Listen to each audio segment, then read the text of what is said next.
من الشيطان الرجيم بسم الله الرحمن الرحيم الأمة الدنيا السلام عليكم ورحمة الله وبركاته. wato yau shine ranar asabar 20 ga watan biyu shekara 2021 miladiya, amma in ji malaman tarihi kamar kullum kuna tare da Yahaya Masussuka. Yau sabon shirin da muke tafe da shi shine hanyar jirgi daban ta mota daban. To wannan shiri ina ya dosa da dama akwai al'ummomi idan ana magana dangane da addinin musulunci, idan ka ce akwai hadisi a cikin sahihul bukhari ko kuma a cikin sahihul muslim, ka ce wannan ba magana annabi ba ce, ba ta da alaka da annabi Muhammad, to take wani kafin ya bincike sai ya ce kai din baka yarda da annabi Muhammad ba. Alhali an kasa tantancewa cewa shi Muhammad bin Ismail wanda ya rubuta sahihul bukhari ba ma sahabi bane, bai yi zamani da manzon Allah ba. To akwai littattafai da aka ware da ake kira sihahu sitti, wato a wurin ahlus sunna shine waɗannan littattafai guda shida su ne asahhul kutub ba'da al-Qur'an, mafi ingancin littattafai bayan Qur'ani. Sun ce daga Qur'ani sai su. To wani sai ya tsammanin waɗanda suka rubuta wannan hadisan ai sahabbai ne ma na manzon Allah. So shi yasa muka ɗauko waɗannan mutane yau guda shida, kowanne mu faɗi ma yadda tarihi ya tabbatar, ga garinsu ga kuma shekarar da aka haife shi, kasancewa ba su da alaƙa da annabi, ba su ma yi zamani da sahabbai ba. So na farko za mu fara da sahihul bukhari, shine na ɗaya, za mu bi su na ɗaya har zuwa na shida ɗin. Na farko Abu Abdullahi shine Muhammad bin Ismail, shi mutumin wani ƙauye ne da ake kira Bukhara. Shi kuma Bukhara ɗin nan wato a yanzu yana cikin yankin Uzbekistan, halin da ake ciki yanzu. Kuma an haife shi ranar 13 ga watan Shawwal. Hijira annabi, in aka ce hijira, masu tarihi suna nufin shekarar da aka kori annabi dalilin Ƙur'ani daga Makka ya koma Madina. To hijira na da shekara 194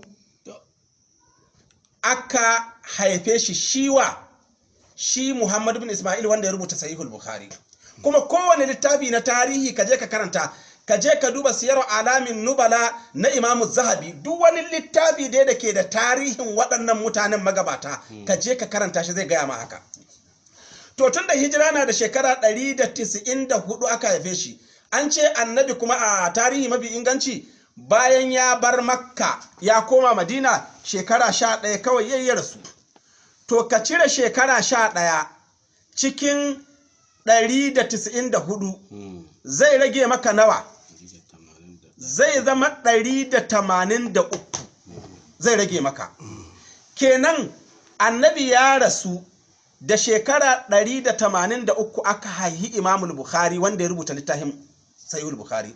Kenan ko da sadda aka haiho shi bai je makaranta ba, da alƙalamin shi aka haifa, yana fadowa kawai sai ya kama rubuta wannan littafin. Kenan annabi ya rasu da shekara 183 aka rubuta Sahihul Bukhari. Kenan maganar da ke ciki ba manzon Allah ya gaya mai ba, ba sahabi ya gaya mai ba, a'a mutane ne zai ce wane wurin wane ya ji, shi kuma wancan ya ji wurin wane, shi kuma wancan ya ji wurin wane, don haka sadda aka jiyo ma bai nan. To gaya mana alaƙar wannan magana da zaka tabbatar ka rike gigigi ka ce annabi ne ya faɗe ta, amma in an ƙaryata ta ka ce an ƙaryata annabi Muhammad. Saboda haka ka ji shi lokacin da aka haifi sahihul bukhari, wato Imam Muhammad bin Ismail wanda ya rubuta sahihul bukhari. To mu gangara zuwa gawa, zuwa ga Imamu Muslim, shine da an magana sai a ce yana cikin Bukhari da Muslim. To shi Muslim bin Hajjaj, shi kuma mutumin Naisabura ne. Naisabura kuma yanzu haka cikin Iran take. To ka tuna shi can Bukhari fa kasar ina da a cikin shirin da muka yi na ya sunan shirin da muka yi kwanan nan ba daɗewa, ikon Allah na kwanciya faɗi, da kuma shirin da muka yi mai taken gaskiya ta fi taron dangi, mun ce mutumin Pakistan bisa kuskure ne. Mutumin mitan Uzbekistan shi kuma yanzu haka maganar da ake yi a nan ƙauyen Bukhara take shi kuma nan aka haife shi to shi sai wannan kuma Muslim bin Hajjaj wanda ya rubuta sahihu Muslim shi kuma mutumin ƙasan Iran ne sunan ƙauyen Naisabura yanki ne na Naisabur shi kuma shekarar da aka haife shi an yi saɓani wurin zancen wani lokaci aka haife shi a cikin marwaita wasu suka ce shekara 206 bayan hijira wasu suka ce 204 wasu suka ce 202 amma abin da ya fi shahara 206 to ka ɗauka 206 ɗin nan aka haife shi sai ka cire shekara 11 na zaman manzon Allah Madina cikin shekara 206 saboda haka ya zama annabi ya rasu da shekara 195 aka haifi shi imamu Muslim to ga ya mani ina ya ga manzon Allah annabin ya rasu yana cikin kabari da shekara 195 kaga ko sahabi ho bai gani ba amma yau in ka zo kai magana imamu Muslim kaga magana ciki kace wannan da gani ƙarya ne saboda kaga ta saba ma addinin musulunci ta saba ma koyarwar Qur'ani ta ci mutuncin annabi ko ta ci mutuncin musulunci sai a ce ma to ai kai din makiyin annabi ne sai mu gangara zuwa sunanu Abu Dawud wato sunanu Abi Dawud shi kuma wanda ya rubuta shi shine Sulaiman bin al-Ash'as wato ana ce mashi As-Sijistani shi kuma wani yanki ne na Sijistan din yanzu maganar da ake yi yana yankin Afghanistan duka kasan Iran ne amma akwai wani bangare na Afghanistan da wato Pakistan da Iran amma yanki ne ya fi karfi yanzu a Afghanistan kaga kenan da Bukhari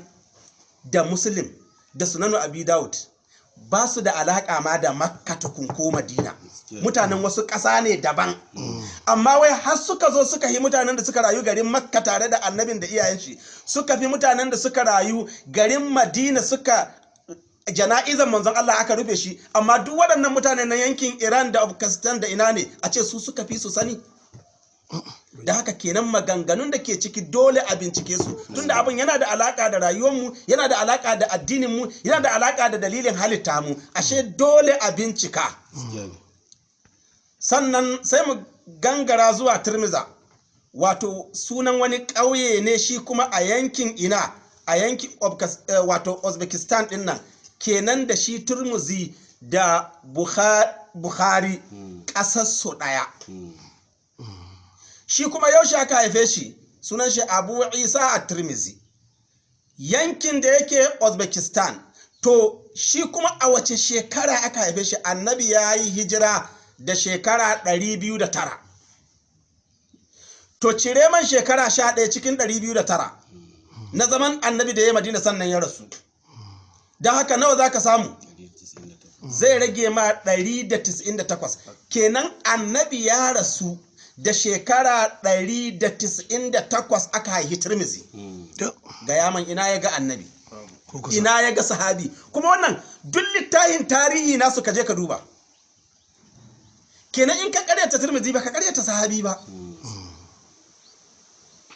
waɗanda Allah ya sa masu tam annabi Muhammad da sahabbai bayan wannan da kai da su inna akramakum indallahi atqakum tsakaninka da su in ka yi su tsoron Allah ka yi su in suka yi ka tsoron Allah sun fi ka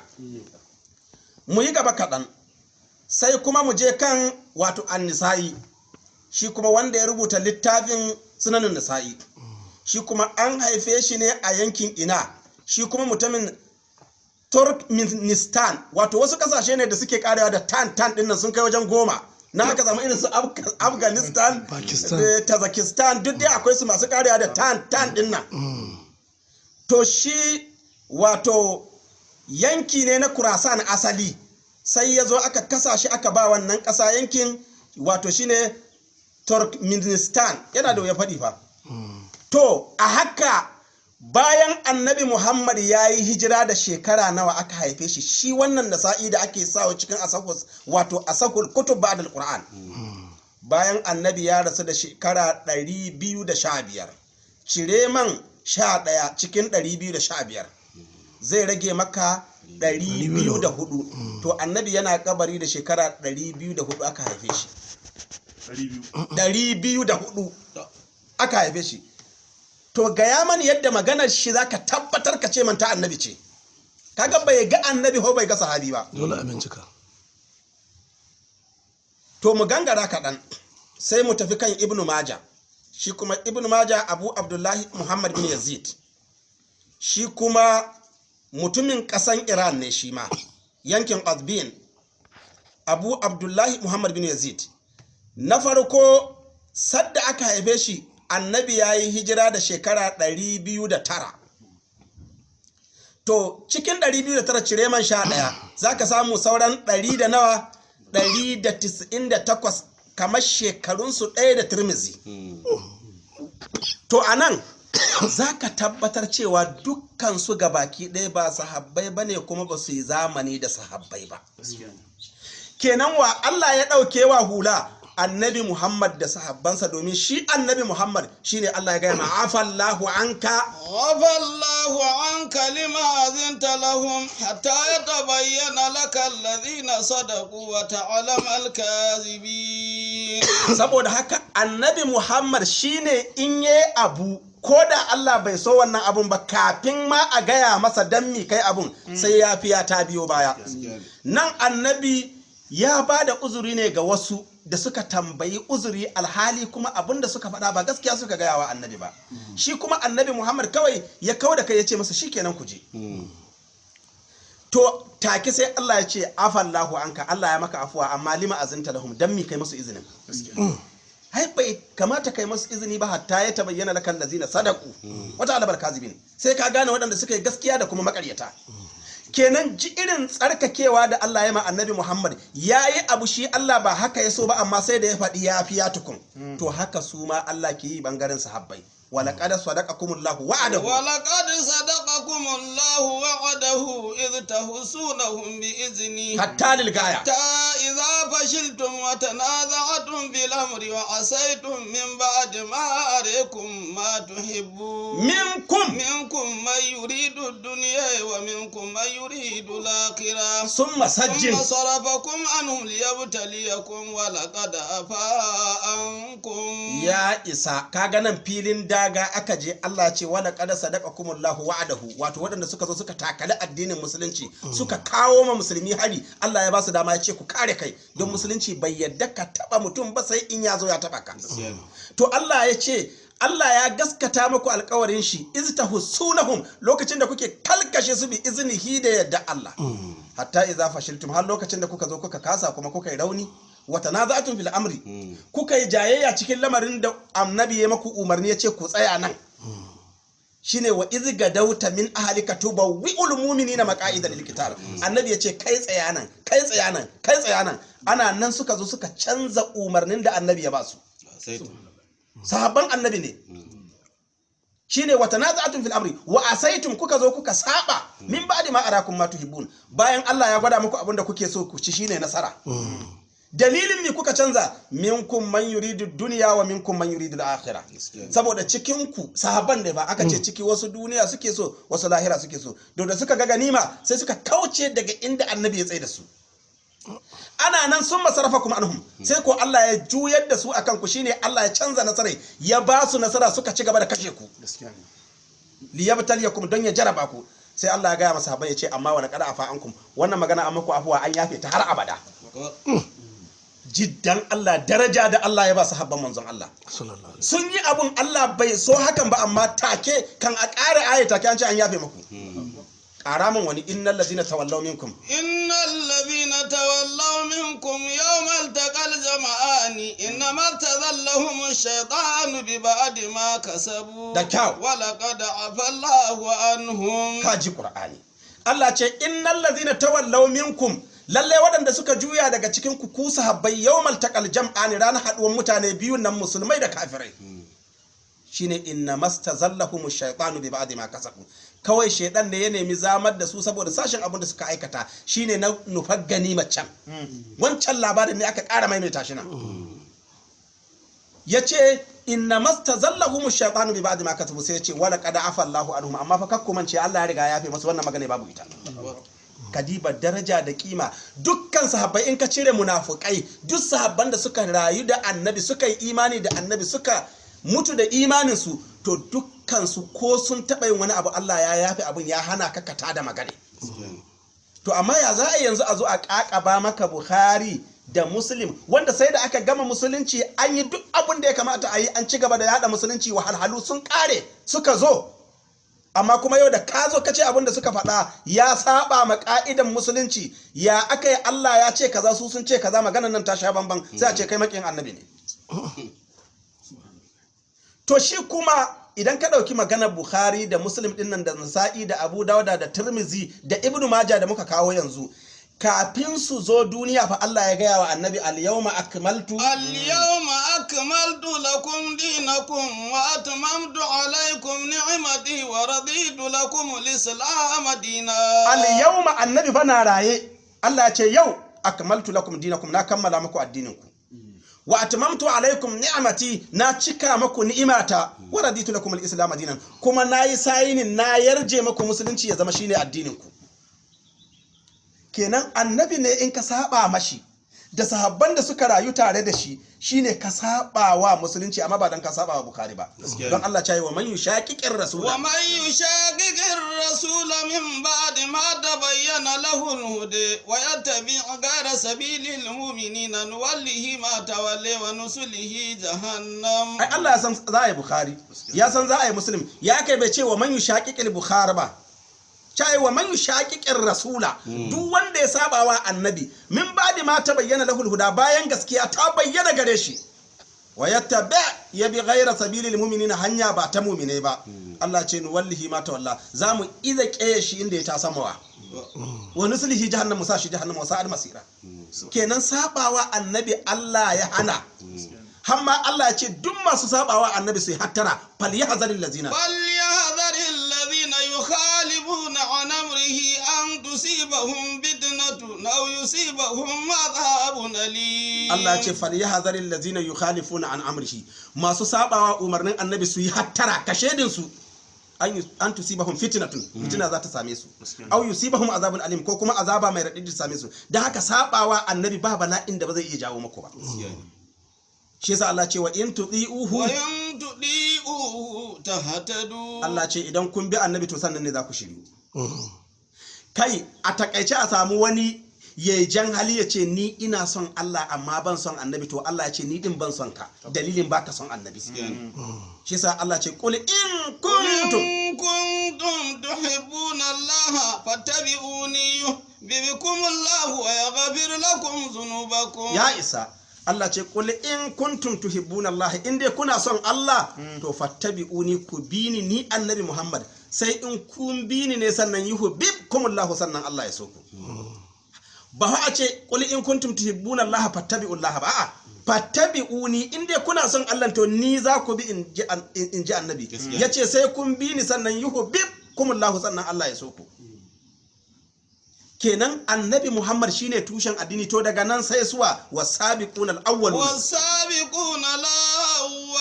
min al-muhajirin wal ansari walladhina tabauhum bi ihsanin radiyallahu anhum wa radu an. Ya isa, kaga da Allah ce wasabiquna al-awwaluna min al-muhajirin wal ansar, an gama da sahabbai dukkan su. Allah ya ce waɗanda suka yi hijira da kuma waɗanda aka tadda garin Madina. Sai Allah ce kai ba su kadai ba, wallazi nattaba'uhum bi ihsani, da waɗanda suka bi sahabbai ne ko ba Bukhari ba. Ka kalli karatun fa, da aka ce wasabiq, bayan Allah ya ma bayanin matsayin annabi ga ayoyin mun kawo, sai Allah ya kawo matsayin sahabbai ya ce wasabiquna al-awwaluna min al-muhajirin wal ansar, waɗanda suka yi imani tun farko daga muhajirun da ansar, mutanen Madina da kuma sauran mu'mini waɗanda suka zo daga ko'ina. Sai Allah ya ce to wallazi nattaba'uhum, waɗanda suka bi su da kyautatawa dukkan su radiyallahu anhum wa radu anhu. Kenan mu lura, kan mu bar gurbin inda addini mu yake, mu rataya addini mu ga wasu mutane waɗanda ba su taba ganin sahabin annabi ba ma. Ba wai manzo Allah ba, ko sahabi ba su taba gani ba. Kaga ga mai shekara 204, ga mai shekara 195, kar ka manta ga mai 191, ga mai 198, ga mai 204, ga kuma wannan shi ma Ibn Majah mai shekara 198. Annabi na cikin kabari aka haife su, amma yau su ne da sun yi magana ka ce wannan magana ta saba wa Qur'ani, sai a ce kai makiyin annabi ne. yau annabi Muhammad shine makami abun kunya da abun mamaki na'am ka duba ahlus sunna yau da suke ma wani kazahi su ce mai bai son manzo Allah to yanzu ga wani dattijo shi ma mai neman shekara 100 shi ma ya hito ya ce su ma izalai ba su kaunan manzon Allah yanzu kamar magana da muka karatu a ran nan kenan yanzu annabi ya zama da shi ake ma mutane sharri a kasuwa wani in ya cuce ka haka kawai da kai magana sai a ce ihu ya zagi manzon Allah yanzu ya zama annabin da Allah ce rahama ne wa ma arsalnaka illa min ma arsalnaka illa rahmatan lil alamin Allah ya ce annabi Muhammad rahama ne ga duk duniya saboda haka duk wani mutum duniya in ka cire annabi da sahabbai mabiyi ne wallahi ka a baka tsoro da shi ka a ce ma ai maliku ne ko abu hanifa ne a'a ko kuma bukhari ne ko muslim ne ajin ku ɗaya kai da shi in ka yi shi ibada ka yi shi wurin Allah in ya yi ka ibada da tsoron Allah ya fi ka ga Allah amma kar a taba baka tsoro da kowa duniya inna akramakum indallahi atqakum Allah ya ce inna akramakum indallahi mafi mutunci a wurin ku wanda ya fi tsoron Allah Allah ya fi ganin mai jin tsoronsa da kima ba tsuha ba ne saboda haka dan mutum ya girme ka Allah zai diba aikin da ya ne saboda haka muna fata Allah ya sa al'ummar musulmi su fahimci cewa Bukhari da Muslim da Ibn Majah da Turmuzi da Nasa'i da Ibn Majah sihahu sittin nan ba fa sahabbai bane ba su zamani da sahabbai ba su ma taba ganin sahabi ba dan haka dan sun yi magana ka ce baka yadda da ita ba duk wanda ya ce ma baka yadda da annabi ko sahabi ba ya zalunce ka dan ba su ma taba ganin sahabban ba muna fata Allah shi taimake mu assalamu alaikum warahmatullahi wabarakatuh